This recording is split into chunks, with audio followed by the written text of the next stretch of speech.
터지니라. 아멘. 산 넘어 산, 산 넘어 산이다라는 말이 있습니다. 무슨 뜻입니까? 어떤 일을 해 나갈 때 계속적으로 문제나 어려움, 장애물들이 찾아올 때 그런 상황을 가리켜서 산 넘어 산, 산 넘어 산이다라는 표현을 쓸 때가 있습니다. 오늘 어떤 이스라엘 백성들, 그들의 처지가 바로 이와 같았던 것 같습니다. 여호수아, 어떤 말씀입니까? 출애굽한 이스라엘 백성들이 광야 생활 마무리하고 이제 약속의 땅 가나안에 들어가서 그 땅을 정복하는 이야기, 그게 바로 여호수아의 말씀이거든요. 40년 동안 광야 뺑뺑이 돌았습니다. 참 쉽지 않은 여정이었습니다. 근데요, 그거 마치고 이제 가나안 땅 도착했으니 이제는 좀 쉽게 갔으면 좋겠다, 이제는 좀 수월하게 그 땅을 차지했으면 좋겠다, 아마 그런 마음으로 그 땅에 들어갔을 것 같은데, 그들 앞에 놓였던 현실이 무엇이냐? 바로 산 넘어 산, 장애물 넘어 장애물의 처지 가운데 그들이 놓여 있었다, 성경은 말씀해 주고 있습니다. 그들에게 어떤 장애물이 있었습니까? 먼저는요, 리더십의 교체, 리더십의 교체라고 하는 큰 어려움이 있었습니다. 여러분, 이스라엘 백성에게는요, 광야 40년 동안 훌륭한 리더가 있었습니다. 누구였습니까? 모세, 맞습니다. 모세라는 하나님의 사람이요, 그 힘들고 척박한 그 광야를 지나가면서 이스라엘 백성을 잘 돌보고 그들을 이끌어 주었습니다. 근데요, 가나안 땅, 약속의 땅 도착하니까 하나님 어떻게 합니까? 모세야, 너는 그 땅 못 들어가겠다, 너는 그 땅에서 살지 못할 것이다. 그를 데려가시고요, 누가 리더로 세워졌느냐? 여호수아, 그의 수종이었던 여호수아가 이스라엘의 리더로 새롭게 서게 되었다, 성경은 말씀해 주고 있습니다. 물론 훌륭한 리더입니다. 근데요, 모세만큼은 신임이 가지 않았을 수 있을 것 같습니다. 아직 검증되지 않았습니다. 그렇게 젊은 새로운 리더를 받아 약속의 땅 가나안으로 들어가야 되는데, 이것은 아마 큰 도전이요, 어려움이 있을 것이다 생각을 할 수가 있습니다. 그리고 또 만난 어려움 무엇입니까? 바로 요단강이라는 장애물이었습니다. 약속의 땅 들어가려면 요단강을 건너야 되는데, 크고 우기가 되어서 크게 범람하고 있는 그 요단강을 도대체 건너갈 방법 없었습니다. 우왕좌왕하고 있는데 하나님 어떻게 합니까? 홍해 바다를 가르셨던 것처럼 요단강을 가르셔서 그 땅을 넘어가게 하셨고, 그리고 이제 처음으로 맞이하게 됐던 성읍, 정복해야 되는 땅이 있었는데, 그게 뭐냐? 바로 오늘 말씀에 등장하고 있는 여리고성, 여리고성을 만나게 되었다, 성경은 말씀해 주고 있습니다. 여러분, 여리고성 어떤 성인가 좀 아십니까? 네, 성경에 사실 잘 안 나오는데요, 고고학자들에 따르면 한 600m 둘레 정도 되는 그런 성이었다고 합니다. 작은 성입니다. 근데요, 이 성이 작지만 정복하기에는 너무나 어려운 난공불락의 성, 그것이 바로 여리고성이라 알려지고 있습니다. 성벽이 이중으로 되어 있었거든요. 외벽이 있고 내벽이 있었다고 합니다. 근데 외벽은 두께가 2m, 높이가 15m였습니다. 2m와 14m. 그리고 조금 간격을 두고요, 또 내벽이 있었는데 내벽은 높이가 15m에 두께가 4m였다고 합니다. 그리고 이 성벽이요, 이렇게 비스듬하게 밖으로 이렇게 뻗어 있었는데, 이렇게 하다 보니까 사람들이 어떻습니까? 함부로 기어오를 수도 없는, 그래서 넘어서 갈 수 없는 성, 그게 바로 여리고성이었다 알려지고 있습니다. 이 성을 정복할 수 있는 유일한 방법은요, 포위해서 안에 있는 사람 굶어 죽이는 것이었습니다. 근데요, 여리고성 사람들이 그거 몰랐겠습니까? 그래서 항상 여리고 안에는요, 며칠 동안 먹을 수 있는 음식과 물들이 비축되어져 있었는데, 결론은 정복 못하는 성, 정복하기 어려운 성, 그것이 바로 여리고성이었다 알려지고 있습니다. 그런데 그 성읍을 만난 겁니다. 몇 번째로요? 첫 번째로. 조금 쉬운 거 정복하다 가면은요, 그래도 자신감이라도 있으니까 뭐 어떻게라도 해볼 것 같은데, 처음으로 만나야 되는데, 처음으로 해야 되는데, 그것이 뭐냐? 여리고성. 그 누구도 정복하지 못했던 그 성읍 앞에서 이스라엘 백성도 또다시 좌절감과 두려움, 염려와 근심 가운데 빠져 들어갈 수밖에 없었을 것인데, 놀라운 것은 뭔지 압니까? 그 난공불락의 성이 오늘 말씀에 어찌 되었다 말합니까? 정복되었습니까? 정복되지 않았습니까? 네, 늘 말씀드리지만 정복 안 되면 못 나누겠죠, 그죠? 네, 안 됐더라, 우리랑 똑같더라. 이런 뭐 사실 말 배울 게 없잖아요. 근데 오늘 말씀에서 뭐라 얘기하느냐?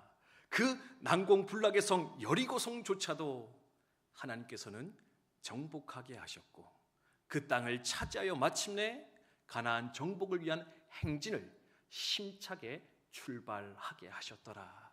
그것이 바로 하나님의 인도하심이요 일하심이었다. 성경은 말씀해 주고 있습니다. 그래서 오늘 이 밤에는요, 하나님 우리 인생 가운데도 이런 난공불락과 같은 여리고 성이 있습니다. 산 넘어 산과 같은 인생의 어려움들, 사명의 어려움들 우리 가운데 찾아올 때가 많이 있습니다. 그런데 그 성 어떻게 하면 이겨낼 수 있겠습니까? 그 성 어떻게 하면 정복할 수 있겠습니까? 하나님의 방법으로 이겨나갔으면 좋겠는데 그 비결, 그 방법 무엇인가 함께 묵상하면서 하나님 앞에 기도로 나아갔으면 좋겠습니다. 첫 번째, 이스라엘 백성들이 승리할 수 있었던 이유가 무엇이냐? 바로 믿음의 승리였다. 믿음의 승리, 그게 바로 여리고성의 승리다. 여러분 기억하시면 좋겠습니다. 읽었던 2절의 말씀인데요, 같이 한번 읽어보도록 하겠습니다. 6장 2절의 말씀 함께 읽습니다. 시작. 여호와께서 여호수아에게 이르시되 보라, 내가 여리고와 그 왕과 용사들을 내 손에 넘겨 주었으니. 아멘. 이 전쟁이 출발되기 전에, 시작되기 전에 하나님이 이스라엘 백성에게 약속하십니다. 뭐라고요? 얘들아, 내가 이 성 너희에게 줄게. 내가 이 성 정복하게 할게. 그러니 너희는 두려워하지 말고 저 성읍을 향하여 달려 나아가는 자가 되어라. 그 성을 위해 뛰어드는 자가 되어라. 하나님 말씀해 주고 계십니다. 그 말씀 앞에 이스라엘 백성들 어떻게 하였습니까? 하나님 무슨 말씀입니까? 저 성을 잘 모르시는 거 아닙니까? 저거 이중으로 돼 있습니다. 네, 요즘으로 치면 뭐 방탄, 그렇죠? 방탄 성읍입니다. 뭐 아무리 쏴도 아무리 무너져도 흔들리지 않는데 하나님 무슨 수로 저거 정복할 수 있겠습니까? 하나님을 향해서 따져 묻고 반문한 것이 아니고요. 뭐라고 하느냐? 하나님 그리 말씀하시니, 그리 약속하시니 그 약속을 믿음으로 받아들였고 그 믿음 앞에 전진하여 나아갔을 때 그들은 비로소 그 하나님의 역사를, 그 승리의 자리를 차지하여 나아갈 수 있었다. 오늘 본문은 말씀해 주고 있다라는 겁니다. 믿음의 중요성 이미 여러 번 말씀했고 여러분도 잘 알고 있으리라 믿습니다. 우리 성탄절 말씀 계속 나누고 있는데요, 마리아가 그랬고요, 요셉이 그랬고 목자들이 그랬습니다. 이 세 사람의 특징이 뭡니까? 각자의 특징이 있는데 공통적인 거 한 가지 뭐냐면 하나님의 말씀을 믿음으로 받아들였더라. 눈에 보이는 것으로 판단치 않았습니다. 내 경험으로 판단하지 않았습니다. 내 지식을 근거하여서 하나님의 말씀을 판단치 않았다라는 겁니다. 그들은 하나같이 자신의 경험과 지식과 기준과 그 모든 것들과는 반대되어지는, 도무지 그래서 수용할 수 없는 하나님의 말씀 앞에서도요 어떻게 합니까? 아멘. 하나님, 그것이 하나님의 뜻이라면, 하나님의 말씀이라면 내가 기꺼이 순종하며 받아들이며 나아가겠습니다. 하나님, 그것이 내게 이루어질 줄 믿습니다. 그렇게 내 것으로 받아들이며 믿음으로 반응하며 나아갔을 때 그들은 성탄이라고 하는 구세주를 영접하는 그 놀라운 축복의 현장, 은혜의 현장 가운데 들어갈 수 있었는데, 이미 그 믿음의 역사는요 이 가나안을 정복했던 그 믿음의 선배들, 이스라엘 백성들 가운데도 이미 나타났었던 은혜였노라. 하나님의 역사를 이루어내는 아주 중요한 방법이었노라. 성경은 말씀해 주고 있습니다. 사랑하는 구방대학교 성도 여러분, 믿음으로 살아가시는 저 여러분 되시기를 주님의 이름으로 축복드립니다. 축복드립니다. 네, 여러분 믿음으로 사십니까? 아니면 내 생각과 판단대로 살아가고 계십니까? 우리가요 믿음으로 산다 이야기하는데요, 현실은 믿음이 아니라 그냥 세상적인 이치, 방법, 내 노력, 애씀, 기준 가지고 살아갈 때가 사실은 더 많이 있는 것 같습니다. 잘 판단해 보시고요, 분별해 보시고 하나님의 약속이라면, 하나님의 뜻이라면 기꺼이 믿음으로 인내하며 기다리며 하나님의 때에 그 역사가 나타나기를 소망하며 달려나가겠습니다. 고백할 수 있는 저 여러분이 되었으면 좋겠습니다. 여담인데요, 이제 다가오는 주일날 저희가 구역장님 모임을 합니다.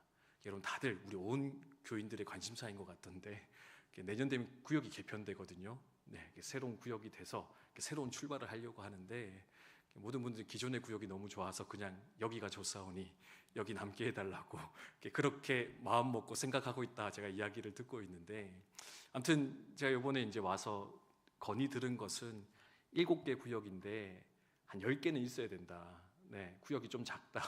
한 구역에 막 15가정씩 막 있더라고요. 예. 이거 사실 소그룹이 아니거든요. 예. 제가 있던 32사단 가정수가 10가정이었습니다. 네. 교회 다 통틀어 10가정이었어요. 근데 우리는 구역이 10가정이 넘잖아요. 그죠? 예. 이거 사실 이게 되게 큰 그룹이거든요. 좀 늘렸으면 좋겠다. 이제 그렇게 부탁을 받았고, 저의 되게 중요한 사역이 뭐냐면은, 목사님, 구역장들 데려오십시오. 네, 구역장들을 설득해서 모셔오라. 네, 제가 그 임무를 받고 사실 3주째 열심히 기도하며 컨택을 하고 있었습니다. 제가 후보군 6명 받았거든요. 네, 6명 중에 몇 명 허락했을게요? 6분 다 할렐루야. 예, 역시 우리 김병성 안수사님, 네, 믿음이 좋으십니다. 저도 그렇게 얘기했거든요. 권사님들 이거 6명 다 한다 그러면 13구역인데 이거 어떻게 합니까? 구역장님들이 이렇게 웃으시더라고요. 목사님, 다 할 리가 절대로 없습니다. 너무 앞선 염려이십니다. 한번 해보십시오. 했더니요, 한 명 오케이 하셨고 5명이 거절하셨습니다. 네. 그 뒤부터 제 기도가 간절해졌습니다. 주여, 아이고 내가 지금 10개 만들어서 오기로 약속했는데, 아이고 10개 만들어야 되는데 3명이 더 있어야 되는데 왜 1명밖에 안 됩니까? 네. 제가 평소 같으면은 사실 되게 많이 걱정했을 겁니다. 제가 걱정이 많은 스타일이거든요. 예. 보면 좀 이렇게 되게 좁아 보이잖아요. 그죠? 사람이 되게 뭔가 약해 보이다, 유약하다 이 느낌이 있는데, 저 사실 되게 걱정 많이 했을 것 같은데, 근데 아무튼 제가 이제 신앙의 연수가 쌓이고 이제 목회 경험이 쌓이면서 이건 하나님의 일이고 하나님의 뜻이라면 하나님이 이루실 것이다. 이제 그런 마음이 또 이렇게 들더라고요. 네. 그래서 그냥 현실은 한 명인데, 하나님 어떻게든지 이틀 남아 있으니까 요 안에 한두 명이라도 더 오면 좋겠습니다. 10개 만들어 갔으면 좋겠습니다. 이제 오늘 새벽까지도 열심히 이렇게 기도하면서, 근데 아무런 근거 없이 이제 그렇게 시간을 기다리고 있었는데, 오늘 딱 금요 기도에 들어오기 전에 반가운 소식을 들었습니다. 네, 그 5분의 거절자분들 중에서 한 분께서 또 구역장으로 들어오시겠다고. 할렐루야. 네, 저만 좋습니까? 네. 네. 그렇구나. 네. 염려해서 근심해서 바뀌는 거 없는데 하나님 믿으며 기다렸더니 하나님의 역사를 하나님이 이루어 가시는구나. 우리가 할 것은 그저 믿고 기다려 하나님을 영화롭게 하고 하나님을 기뻐하고 하나님의 이름을 자랑하면 되는 것이 우리의 삶의 모습이요 여정일 것인데, 여러분도 이것이 하나님의 뜻이다, 하나님의 생각이다, 하나님 기뻐하시는 그것이다 생각이 들어졌다면, 또는 말씀으로 약속한 그것이라면, 보이는 것이 어떠하든지 간에, 상황이 어찌 흘러가든지 간에, 먼저는 상황이 아니라, 환경이 아니라 살아계신 하나님, 우리 가운데 역사하시는 그 하나님을 끝까지 믿고 의지하며 살아가는 우리 모두 되시기를 주님의 이름으로 축복드립니다. 두 번째로 믿음의 승리였고요. 두 번째는 뭐냐? 바로 순종의 승리였다. 순종의 승리다. 여러분 기억하시면 좋겠습니다. 사실 이 레파토리는 항상 등장하는 레파토리 같아요. 믿음 나오면 뭐 나와야 됩니까? 순종 나와야 됩니다. 네. 믿음 나오면은요, 순종이 일어난다는 겁니다. 믿으면 행동합니다. 그래서 야고보 사도 끊임없이 얘기하죠. 야, 행함이 없으면 거짓 믿음이야. 왜? 믿으면 행동하게 되어 있으니까. 믿으면 움직이게 되어 있으니까. 근데요, 우리의 문제가 뭡니까? 믿는다고 하는데 행동하지 않습니다. 그래서 자세히 들여다보면 그 속에 믿음이 없이 입술로만 고백하며 살아가는 우리의 모습이 있을 때가 있다라는 겁니다. 여리고성을 정복했던 이스라엘 백성들, 그들은 말로만 믿는다 하지 않았습니다. 그들은 그 믿음을요, 무엇으로 보여줬느냐? 행함으로, 순종으로 나타내 보여주었는데, 특별히 그들이 행했던 순종의 특징은 뭐냐? 더도 덜도 않은 순종, 앞서지도 뒤처지도 않는 하나님의 말씀에 딱 정확한 순종을 통하여서 그들은 그 성을 정복하게 되었다. 오늘 말씀 우리 가운데 말씀해 주고 있습니다. 하나님이 이 성 죽게 하고 명령한 게 뭡니까? 7일 동안 여리고성 뺑뺑이 도는 거였습니다. 그래서 요즘 땅 밟기다 뭐 그렇게 표현을 하는데, 근데 재미있는 것은 6일 동안은 한 바퀴씩 돌고요, 마지막 7일째는 뭡니까? 7바퀴 돌고 나팔 불고 함성 질러서 그 성을 무너뜨리는 것. 이게 바로 하나님께 주셨던 명령이었습니다. 사실 보십시오. 600m니까요. 이거 한 바퀴 도는데 얼마나 걸리겠습니까? 뭐 넉넉 잡아도 뭐 한 20분, 한 30분? 그렇죠? 삥 한 바퀴 돌면 아닙니까? 그렇죠? 1km 저희가 보통 행군할 때 한 50분, 40분, 50분 잡고 이렇게 가니까. 네. 그러니까 30분, 큰 이스라엘 민족이라도 사실 이거 도는 거 큰일 아니었거든요. 네. 근데요, 사실은 한 바퀴 돌고 집에 돌아오기 좀 아쉽잖아요. 네. 운동도 한 40분 해야지 살이 빠진다는데, 목사님 그냥 이렇게 우리 한 바퀴 돈 김에 하루 더 돕시다. 네. 이제 이러면서 그냥 한 바퀴 더 돌고 들어와도 되는데, 이스라엘 백성은 뭐였느냐? 더 하지도 않고 덜 하지도 않고 주신 말씀에 온전히 순복하여 나아갔더니 그 성읍이 하나님 말씀대로 무너져 내리게 되었더라. 깨어지게 되었다. 성경은 말씀해 주고 있습니다. 뒤처지는 것도 문제인 것 같습니다. 근데요, 앞서는 게 더 문제될 때가 많이 있습니다. 소위 영적 한탕주의다 이야기하는데요, 막 은혜 받고 믿음 충만하고 막 열정 있으면 어떻게 합니까? 이 앞서갈 때 있다라는 겁니다. 요마이 하라고 하나님 말씀하시는데 이만큼만 해도 된다 얘기하는데요, 할 수 있습니다. 내가 하겠습니다. 막 달려나갔다, 그죠? 베드로처럼 막 물에 빠져서 허우적거리는 이제 그런 모습들을 우리가 만나볼 때가 있는데, 이 출애굽한 이스라엘 백성들, 광야를 통과하며 하나님 앞에 철저히 훈련받았던 그들 가운데 있었던 아름다운 모습은 뭐냐?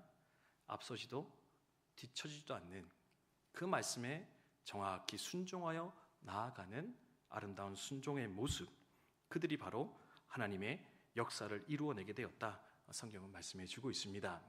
하나님의 뜻을 분별하고 그 뜻 앞에 온전히 순종하는, 앞서지도 뒤처지도 않는 우리 국방대학교 성도님들 다 되시기를 주님의 이름으로 축복드립니다. 물론 뭐 이렇게 앞서는 일들이 많지는 않을 것 같기는 해요. 근데 또 압니까? 또 이렇게 금요일마다 모여가지고 은혜 받으면, 그러면 좋겠습니다. 근데 어쨌든 은혜 받으면 이제는 막 다 할 수 있을 것 같다고, 그죠? 우리 금요기도 멤버들 다 할 수 있다고. 그래서 막 뛰쳐나가다가 또 막 상처 주고 상처 받고 막 울면서 돌아오는 그런 역사들보다는 한 걸음 한 걸음 주님과 동행하면서 그 음성에 귀 기울이면서 그렇게 하나님의 역사를 이루어가는 우리 모두가 되었으면 좋겠습니다. 마지막 세 번째 비결은 뭘까요? 바로 침묵의 승리였다. 침묵함의 승리였다. 여러분 기억하셨으면 좋겠습니다. 읽었던 10절 말씀인데 같이 한번 읽도록 하겠습니다. 10절 말씀 함께 읽습니다. 시작. 여호수아가 백성에게 명령하여 이르되 너희는 외치지 말며 너희 음성을 들리게 하지 말며 너희 입에서 아무 말도 내지 말라. 그리하다가 내가 너희에게 명령하여 외치라는 그날에 외칠지니라. 아멘. 침묵해라, 말하지 마라 명령을 내리고 있습니다. 6일 동안 그렇게 했고요, 7일째도 6바퀴 돌 때까지는 그렇게 했습니다. 근데 어떻게 합니까? 마지막 7바퀴째만 크게 외쳤을 때 그 성읍이 무너져 내렸다. 왜 침묵하라 하나님 말씀하셨을까? 두 가지 이유 때문에 그런 것 같습니다. 첫 번째는요, 원망 불평하지 마라. 불평하면서 하지 마라. 우리 가운데도 종종 그런 경우가 있는데, 순종은 하는데 불평하면서 하는 분들이 있습니다. 순종은 하겠는데 힘들어 죽겠다, 하나님 왜 이런지 모르겠다, 원망과 불평 쏟아내면서 이제 그 순종의 길을 걸어가는 분들이 종종 있거든요. 물론 하나님 좋으신 하나님이십니다. 우리의 원망과 불평, 솔직한 그 마음도 넉넉히 받아주실 겁니다. 근데 정도가 지나치면 어떻게 되느냐? 출애굽한 이스라엘 1세대들처럼 하나님 못 살겠습니다, 하나님 대적하기 시작하고요, 의심하기 시작합니다. 그리고 어떻게 합니까? 원망과 불평대로 이루어져서 결국에는 복이 아니라 저주로, 구원이 아니라 심판의 자리로 들어가는 어리석음을 우리가 범할 수도 있을 것인데, 그래서 이왕 믿었다면, 순종했다면 어떻게 할 거냐? 침묵하면서 불평하지 말고 이왕이면 감사로 찬양으로 그 길을 끝까지 걸어갔으면 좋겠다. 그것이 바로 주의 역사를 이루어가는 중요한 방법이다 말씀하고 계시고요. 두 번째는 뭐냐?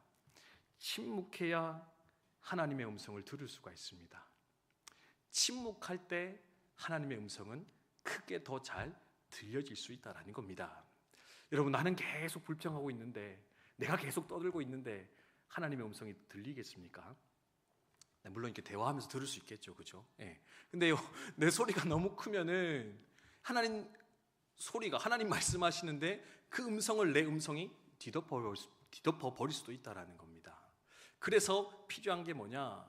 잠잠히 침묵하면서 하나님의 음성에 귀 기울이면서 그렇게 그 음성 들으며 한 걸음 한 걸음 순종하며 나아갈 때 온전한 길을 걸을 것이요 승리를 경험할 것이요 그 속에서 하나님의 살아계심 우리 경험하게 될 것인데, 그러니 너희는 침묵하고 하나님의 음성에 귀 기울여 마침내 하나님의 뜻을 이루어가는 너희가 되어져야 된다. 우리 가운데 말씀해 주고 있습니다. 원망과 불평의 소리를 멈추고 주신 사유의 길을 끝까지 걸어가는 저와 여러분 되시기를 주님의 이름으로 축복드립니다. 그리고 하나님의 음성에 더 크게 귀 기울여서 그 음성에 온전히 반응할 수 있는, 물론 너무 힘드시면 저한테 얘기하십시오. 네, 저는 들어드리겠습니다. 네, 근데 하나님 뭐라고 말하는가? 기도도 하고요. 또 잠깐 멈춰서서 듣는 기도, 하나님의 음성을 구하는 그 기도도 우리 가운데 회복되어져서 그렇게 또 한 해를 마무리하고 새롭게 시작되는 또 한 해를 우리가 주님과 더불어서 함께 나아갈 수 있게 되기를 주님의 이름으로 축복드립니다. 우리 찬송 부르고 함께